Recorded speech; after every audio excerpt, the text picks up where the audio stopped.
धोबी घाट की बड़ी गड़बड़ी। ग्रामीण इलाके में बसा फुलेरा गांव रोजमर्रा के कामों का एक संगम था। सुबह दूध की बाल्टियों की खन, मसाले पीसने वाली महिलाओं की लेबर धमक और चरागाह की ओर जाती गायों की दूर से आती रंभाहट से गूंजती थी। लेकिन नदी किनारे गांव के धोबी घाट पर यह लय कहीं और ज्यादा स्पष्ट थी। हमारी कहानी सीता देवी से शुरू होती। एक ऐसी महिला जिसकी आवाज उसके संकल्प जितनी ही मजबूत थी, और उसकी पड़ोसी मालती जो अपनी हंसमुख रक्षक और उससे भी ज्यादा हंसमुख बेरंगेपन के लिए जानी जाती थी।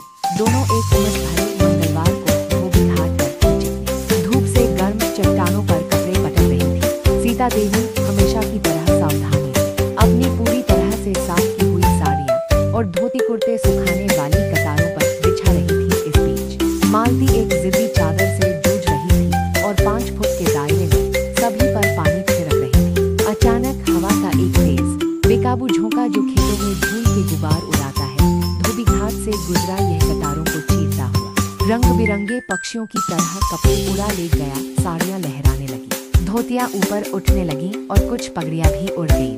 अरे मेरे कपड़े! सीता देवी चिल्लाईं, एक बेशकीमती ताजी धुली हुई साड़ी पकड़ते हुए। मालती अपनी आदत के मुताबिक अपनी ही बाल्टी से फिसलकर साबुन के पानी के एक गड्ढे में गिर पड़ी। यह अफरा तफरी क्षणिक थी। औरतें अपनी ही हंसी में अपने भीगे हुए कपड़े समेट रही थीं। धूप तेज थी और जल्द ही धोबी घाट में फिर से चहल पहल शुरू हो गई, जहां ताजे धुले कपड़े झाड़ियों, रस्सियों और यहाँ तक कि धैर्यपूर्वक प्रतीक्षा कर रही भैंसों की पीठों पर भी डाले जा रहे थे। गांव की दिनचर्या में कपड़े सुखाने, खाना पकाने और खेतों की देखभाल करने की जरूरत होती थी। उसी दोपहर बाद इस गड़बड़ी की असली सच्चाई बेहद मजेदार तरीके से सामने आई। जैसे जैसे परिवार अपने कपड़े धोने लगे, अजीबोगरीब चीजें दिखाई देने लगी। गांव के बुजुर्ग मोहन काका जो अपनी साफ सुथरी सफेद धोतियों के लिए जाने जाते ने खुद को एक चटक गुलाबी रंग की बच्चों की फ्रॉक का गर्व से मालिक पाया। वह बिल्कुल हैरान लग रहे थे।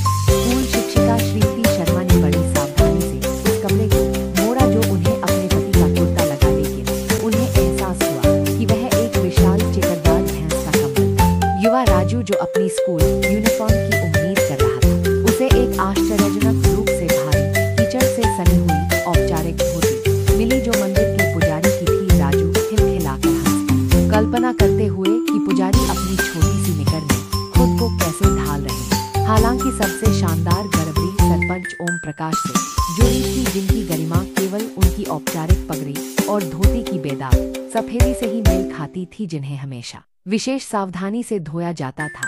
उस शाम